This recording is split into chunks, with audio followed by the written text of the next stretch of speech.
You wake up to the sound of church bells. Not the melodic, peaceful kind that echo through a quiet Sunday morning, but harsh, metallic clanging that drills into your half-conscious mind. The air is heavy, damp, and thick with the smell of smoke and rot. When your eyes finally adjust, you realize you're not in your bed. The sheets beneath you are rough wool, crawling with tiny lice that move as if they own your skin.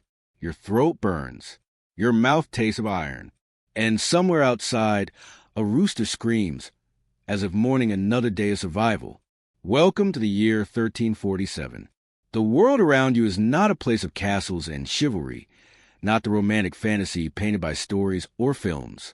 It's a world of fear, superstition, hunger, and disease, a world where simply surviving until sunset is an achievement. The first thing you notice is the cold. It's not the kind of cold that makes you shiver for a moment and then pass. It's the kind that seeps into your bones and refuses to leave. The tiny wooden hut you've woken up in is barely more than a box. The wind sneaks through the gaps in the walls, carrying with the smell of smoke, mud, and manure. You hear coughing from the next room, wet, guttural, endless. Someone in your family is sick. Everyone is always sick. You stand up dizzy, your head pounding. There's no mirror to check your face, no running water to wash it. In fact, there's no concept of hygiene as you understand it. People here rarely bathe, not because they don't want to, but because they believe water opens the pores, and that's how disease enters the body. Instead, they rub ash or vinegar on their skin, hoping it will keep away the evil humors. When you step outside, your feet sink into the mud. The entire village is coated in it. Narrow dirt paths wind between crooked huts made of timber and straw, their roofs sagging under the weight of filth. Chickens peck at waste piles. Dogs gnaw at bones. A child runs past you barefoot, his face streaked with grime, his hair crawling with fleas. Nobody looks surprised to see you. To them, you're just another face in a world where every face looks the same, tired, pale, and hungry. You hear the bell again. It's coming from the church, the center of life in this place. Everything begins and ends there. Births, marriages, confessions, burials. The priest controls not just your soul, but your every waking moment. His word is law, and his threats of hellfire are as real as a disease spreading to the countryside. If he says God is angry, the villagers believe it. And if he says sin caused a plague, they'll find someone to blame. As you make your way through the village, you pass a cart filled with bodies. A man, his face wrapped in a filthy cloth, drags it slowly toward the edge of town. You want to look away, but you can't. Some of the bodies are small. Too small. The plague has come to your village, and nobody yet knows how to stop it. Some think it's the Jews, others blame witches, and others say it's the wrath of God. You don't know which to believe. Only that every morning there are fewer people than the day before. You stop by a wooden bucket, filled with water so murky it looks more like soup. A woman dips her hands in it, then splashes her face. She turns to you and says, "They say the city of Florence is dying. Thousands every week. God help us." Her voice cracks. You can see fear behind her eyes, but there's no time for compassion here. Fear is a luxury. Survival doesn't allow it. You continue walking. A group of peasants kneel in the mud, praying. Their clothes are little more than rags, patched and repatched until they become more whole than fabric. One man lifts a wooden cross high into the air, shouting words you don't understand. He begins to strike himself with a whip made of leather strips and nails. The others follow. The sound of flesh tearing fills the air. These are the flagellants, men who believe that through pain they can atone for humanity's sins and convince God to spare them. You watch as blood mixes with rainwater and mud, the line between earth and body disappearing entirely. The day moves slowly. You're starving. There's bread somewhere, but not for you. Bread is for the lords and the clergy. For peasants, there's gruel, boiled oats, sometimes flavored with onion if fortune smiles. You approach a small hut where smoke curls out from a hole in the roof. Inside, an old woman stirs a pot over a dim fire. She doesn't look up. Her skin is grayish, her eyes hollow. She murmurs a prayer as she works. You realize she's making a poultice, a crude mixture of herbs and mold that she will press against the sores of the sick. This is medicine in your new world. Doctors are rare, and even when they appear, they're feared more than respected. Bloodletting, leeches, burning, and chanting. These are the tools of healing. Outside, the sky grows darker. The smell of rot thickens. You pass a small wooden post where a man hangs by his wrists, his body limp and lifeless. His crime? Stealing bread. The law is simple here. Steal and die. Speak against the church and burn. Fail to obey your Lord, and you'll be whipped until your back looks like the muddy road you walk on. Justice doesn't exist. Only order does, and it's maintained through fear. You hear a sound in the distance. Hooves. Everyone freezes. A rider approaches, dressed in armor, so heavy it creaks with every movement. The villagers bow their heads, not out of respect, but out of instinct. The knight doesn't look at them. He rides through, his banner fluttering with the crest of a noble house. For him, this village is nothing, a patch of dirt that exists to feed his land and his power. When he speaks, even the priest listens. Night falls.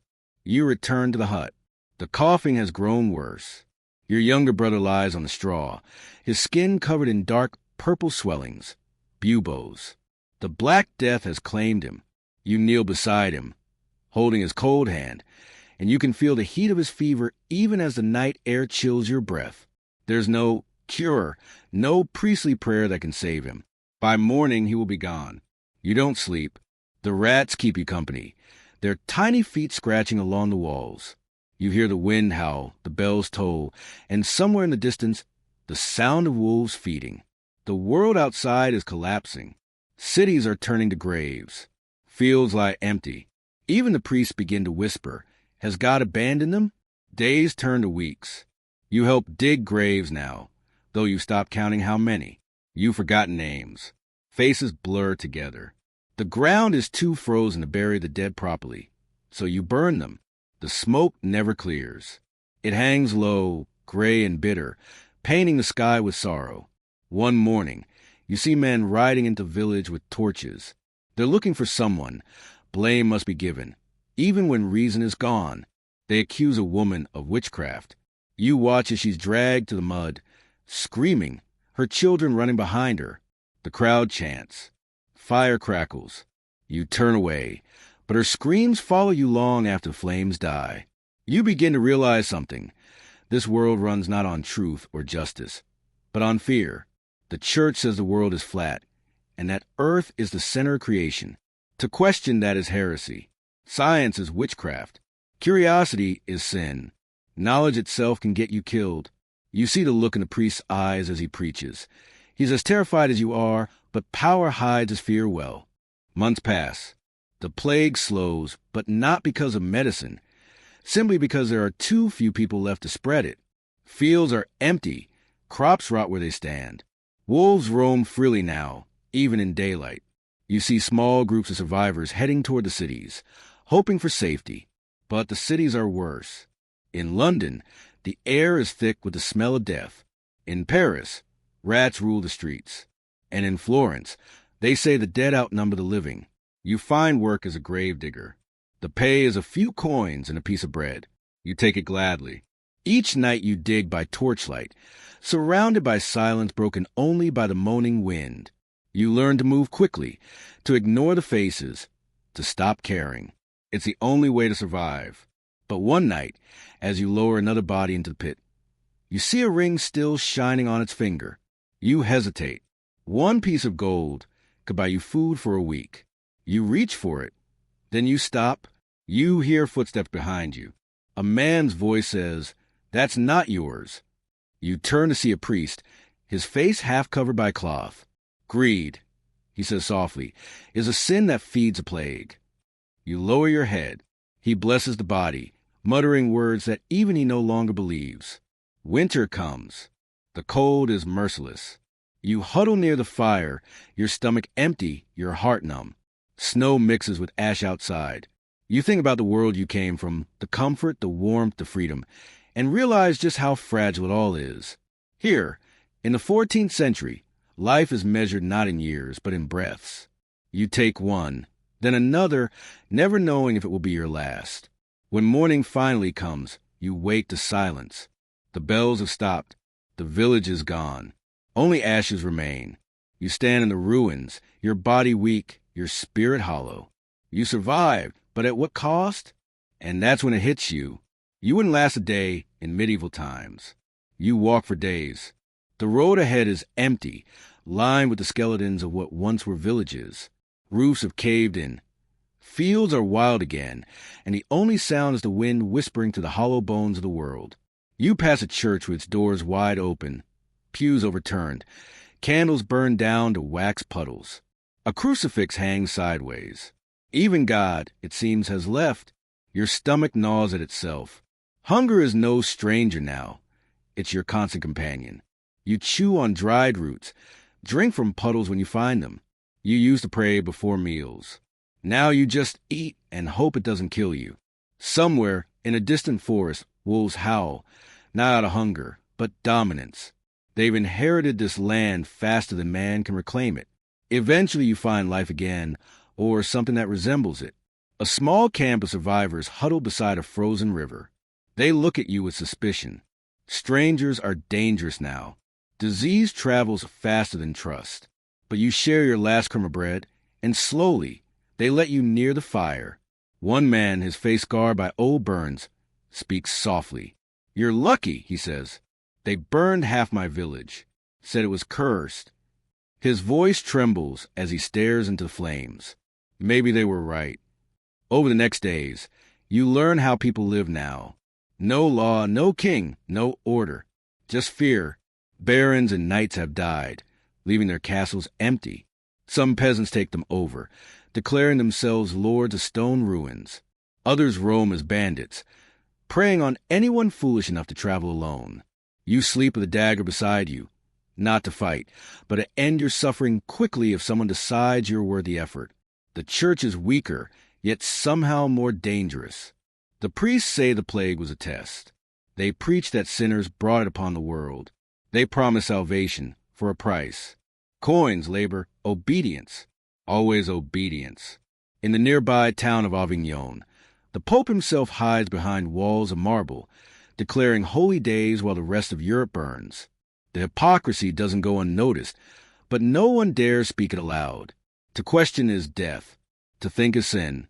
You wander into one of these towns, Bruges, maybe, or Rouen. It's hard to tell anymore. The streets are narrow, lined with houses that lean against one another like drunks. The stench hits you first, sewage, blood, and decay. People throw their waste from windows, shouting, "Guard low," as it splashes onto the cobblestones below. You step carefully, but it's useless. The entire street is alive with filth. Merchants shout over one another in a dozen languages. Trade has resumed, at least for those who lived. You see spices from the east, silks, barrels of wine.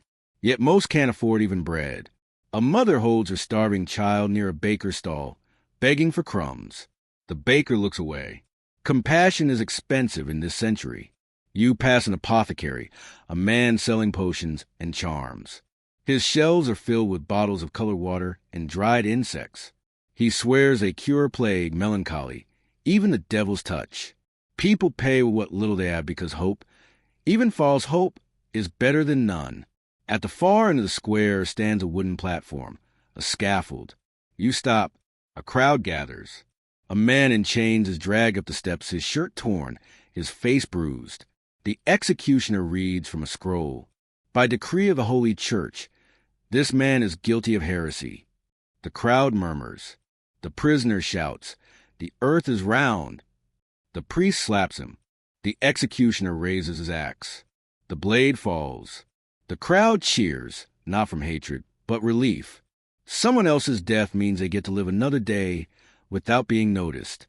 You turn away, sick to your stomach. This is justice here, public, brutal, unquestioned. The message is clear. Obedience keeps you alive. You feel your own thoughts shrink inside you, like a candle burning low. Curiosity is a fire no one dares to feed. Weeks pass. You find work again, this time as a farmhand on an abandoned estate. The soil is rich but cursed. Every time you dig, you find bones. Still, the land feeds you. You rise with the sun, labor until your hands bleed, sleep in the barn beside oxen. The rhythm of survival is cruel, but simple. You begin to forget the world before, the world of cities, of family, of names. You become just another shadow moving through the fields. One night, you hear the distant sound of hooves again. War. Armies march once more, though no one remembers what started it. England and France still bleed each other dry. The 100 Years' War has no heroes, only corpses. Soldiers arrive, demanding food and shelter. You refuse at first. They laugh. Then they take what they want. The barn burns before dawn. You hide in a ditch, watching the flames consume everything you've rebuilt. You don't cry. You can't. You travel again. The world grows stranger. Inquisitors roam the roads now, black-robed men carrying the authority of God. They question everyone. Do you believe? Do you sin? Do you doubt? You learn quickly that the right answer is always yes. Yes, I believe. No, I doubt. No, I do not question. You see a woman accused of witchcraft for owning too many cats. They say the cats whispered to her at night. The truth? She just wanted to keep rats away. She burns at sunset. The smell of her flesh haunts you for weeks. By now, the idea of time itself begins to fade. Seasons blur. Years vanish like smoke. You see the birth of a new superstition. Alchemy, astrology, the endless search for gold and immortality. Men in cloaks whisper in candlelit rooms, grinding metals and praying for miracles. You watch one drink his own potion. He dies screaming. They call it progress. Somewhere far away, you hear rumors of scholars in Italy drawing maps, dissecting bodies, questioning everything the church holds sacred. They call it the Renaissance. But here, in your muddy world, that light has not yet reached. You are still trapped in the shadow of the past. You fall ill one winter. Not the plague this time, just fever and exhaustion. You lie on the floor of an inn, shivering under a wool blanket that smells of mold. A monk tends to you, murmuring prayers. He tells you of hope, of a better world, of knowledge rising from the ashes. You smile weakly. You don't believe him, but you want to. Before you drift into sleep, he says, God does not abandon those who endure. The words linger, even as darkness takes you. When you wake, the world has changed again.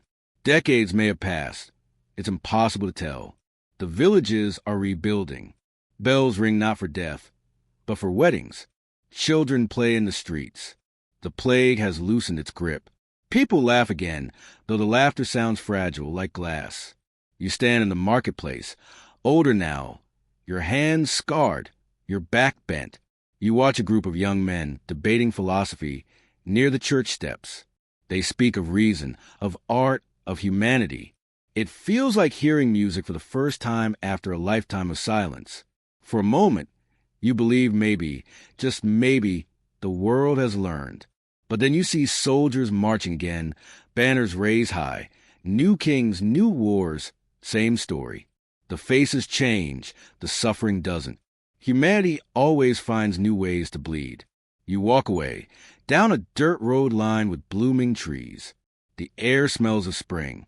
A bird sings somewhere, free and careless. You smile because despite everything, the plague, the hunger, the cruelty, you are still alive. You have seen the worst of mankind, and yet still carry within you a flicker of something unkillable. Hope, maybe, or defiance. But as the sun sets and the shadows lengthen, you realize the truth once more. You didn't belong here. You never could. The air, the fear, the silence, it all presses too heavy.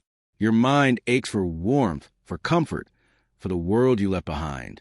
You look toward the horizon, where the last light of the dying sun touches the ruined spires of the old cathedral, and whisper to yourself, you wouldn't last a day in medieval times. The sound of metal wakes you, not the clean ring of a sword being sharpened, but the slow, rhythmic clank of chains. You open your eyes to darkness. The smell hits you first, sweat, blood, and something worse, something sweet and rotten. You're underground.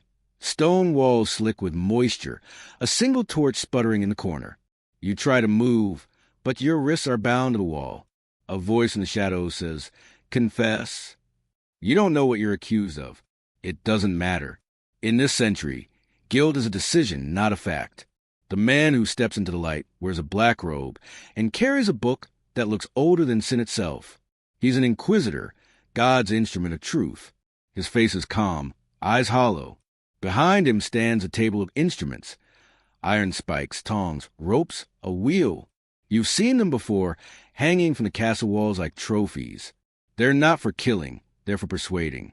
He asks again, "Do you deny the heresy?" You start to speak, but a soldier behind you tightens a rope. Pain blooms across your shoulders. You scream. The inquisitor nods once, as though noting a point in a ledger. "God forgives the truthful," he says. "Lie, and your soul burns forever." You beg, promise, pray. The words mean nothing. The rope tightens again. Your joints pop like breaking branches. The torchlight dances, mocking you. At some point you pass out. When you wake, you're on the floor, alone. The door is open. Either you were innocent or they got bored. It's hard to tell which.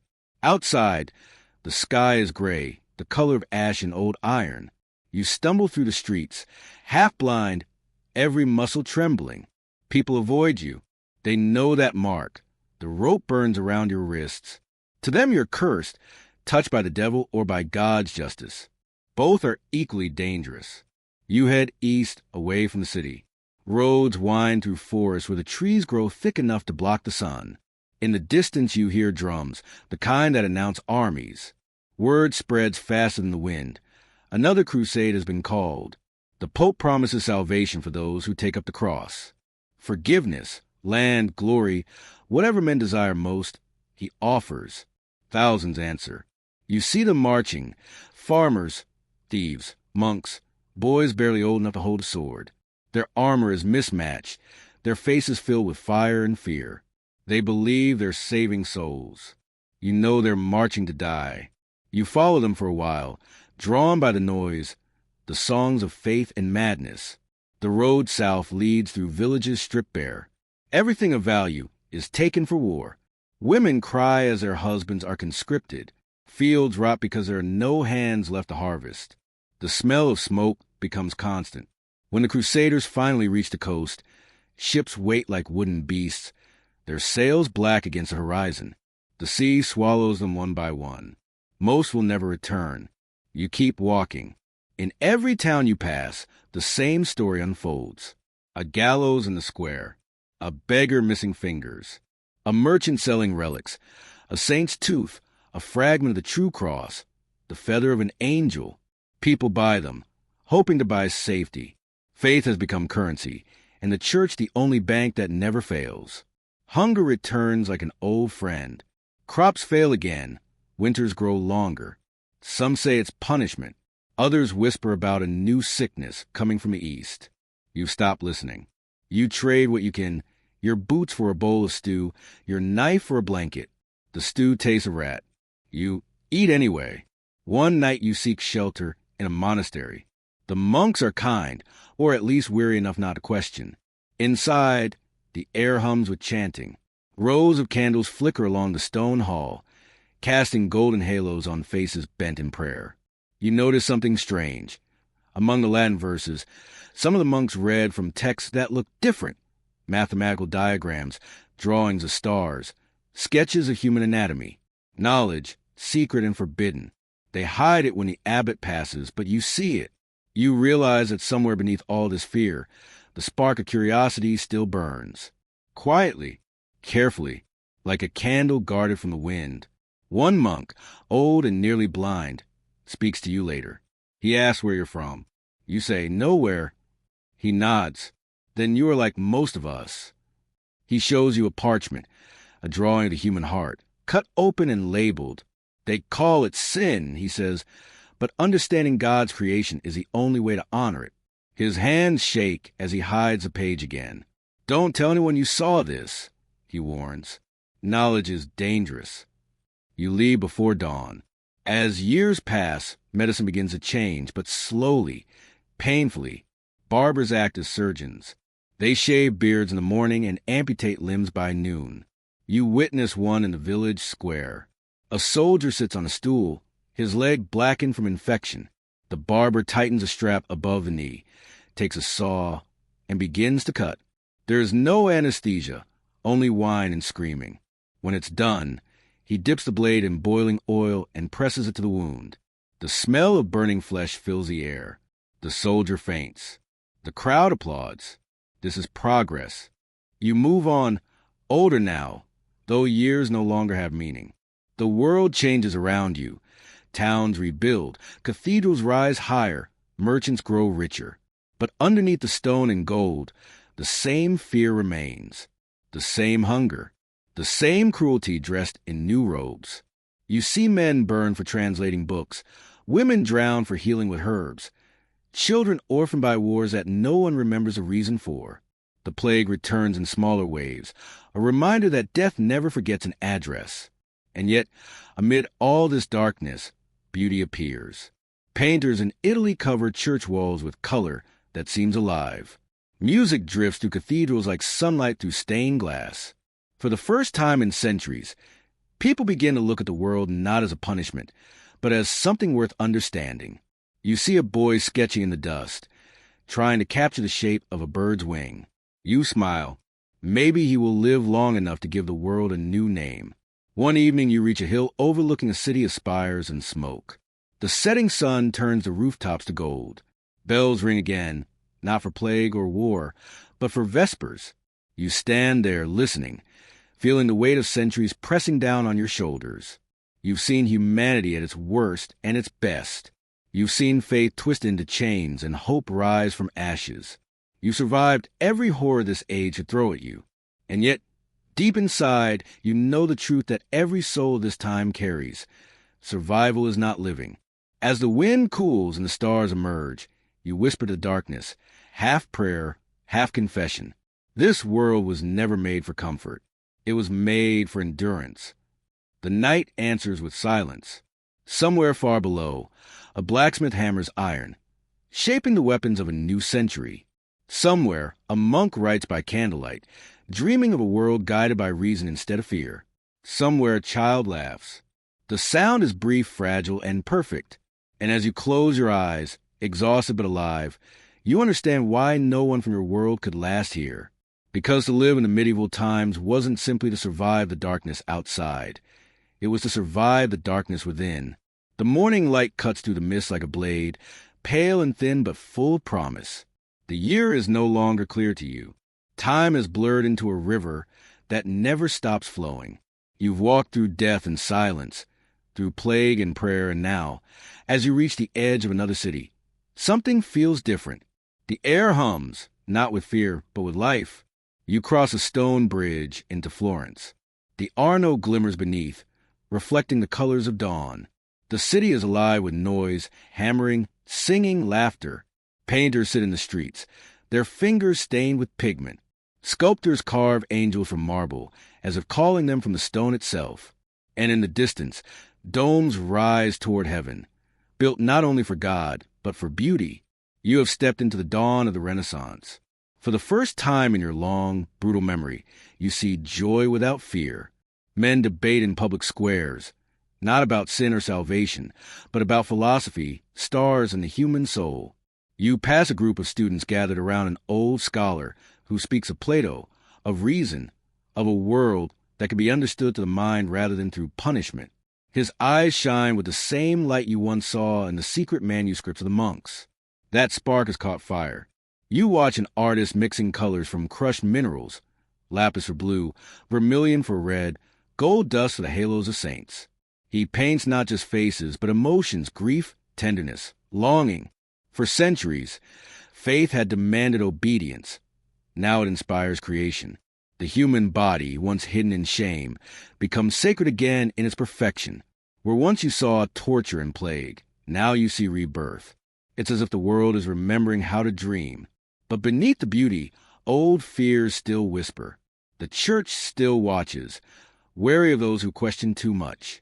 You hear of a man in Germany, Johannes Gutenberg, building a strange machine that presses ink onto paper faster than any hand can write.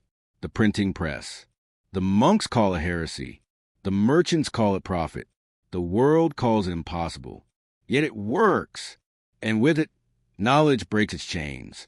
Books once locked in monasteries now travel from hand to hand, carrying ideas like sparks through dry fields.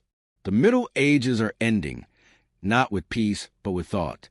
You find yourself drawn to this change. You learn to read a little, stumbling through Latin prayers and Italian poetry. Words become windows, and for the first time, you see a world larger than any church or castle could contain. You realize that everything you've endured, the hunger, the darkness, the silence, was part of a long, cruel birth. Humanity, after centuries of crawling through its own shadow, is finally learning to stand. Yet even now, the ghosts of the past follow. Inquisition fires still burn. Kings still wage wars for crowns they can't keep. The poor still die nameless in fields of mud. But now there are witnesses, writers, painters, thinkers, who refuse to let their stories disappear. Truth, once buried under superstition, begins to surface. You think of the Inquisitor who demanded confession.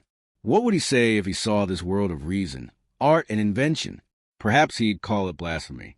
Perhaps he'd call it salvation. Years pass like the turning pages of a book. You see new machines, clocks that measure time with precision, ships that sail beyond the edge of the known world, glass lenses that reveal the secrets of the stars. You watch as men once content to kneel begin to question why they must. The feudal lords grow nervous. The peasants no longer bow as deeply. The world's great pyramid of power begins to tilt, its base shifting beneath centuries of obedience. Revolution is still far away, but its heartbeat is already in the ground. One evening, you stand in a cathedral unlike any you've ever seen. Its ceiling rises so high it seems to touch heaven. Sunlight pours through stained glass, splashing colors across the stone floor. Each window tells a story: the creation, the flood, the resurrection. But now you see more than religion in the glass. You see the story of endurance, of how mankind survived its own cruelty long enough to create beauty again. A young man beside you prays softly. You recognize the look on his face, not fear, but wonder. He whispers, "We are God's image." Once, those words would have meant submission. Now they mean potential. You smile. You've waited your entire life to hear someone believe that being human is holy. Outside, the streets glow with lanterns. Merchants shout. Children chase each other through the alleys. Lovers walk hand in hand. The same world that once drowned in blood now dances in color. Music drifts through the air, not hymns of sorrow but songs of celebration. The lute, the violin, the human voice, all reminders that life can sound beautiful again. But you know this peace is fragile. History has a cruel rhythm. Every dawn brings its dusk. Empires will rise. Churches will split. New plagues will come. Yet this time, mankind has something it never had before: memory. Books will remember what men forget. Art will outlive the artist. The press will spread truth faster than fire can burn it. You sit by a fountain as night falls, watching the stars appear one by one. They seem closer now, as if inviting questions instead of forbidding them. Somewhere in the city, a young painter named Leonardo sketches flying machines. In another, a scientist named Copernicus looks at the sky and dares to think that Earth is not the center of everything. You realize that the medieval world, the one that crushed your body and chained your mind, is finally dying, and in its place, something magnificent is being born. You think back to that first morning, to the ruffled blanket, the lice, the mud, the church bells that rang for death. You remember the faces of the dead, the smell of the plague, the silence of hunger. You remember the Inquisitor, the screams, the fire. And now, you look around at the laughter, the light, the art, and you feel tears on your face. For the first time, they are not of fear, but gratitude. You survived the darkest age not by strength, but by sheer will. You carried the flame of humanity through the storm. You are the proof that even in a world built on suffering, the human spirit refuses to die. And as the bells of Florence toll again, this time not for death, but for celebration, you understand what they truly mean. They are not calling you to prayer. They are calling you home. You stand, close your eyes, and let the sound wash over you. The city breathes, the stars burn, and for one brief, perfect moment, the world feels new. You whisper into the night, your voice trembling but surer. I wouldn't have lasted a day in the medieval times. But somehow, I lived through them anyway.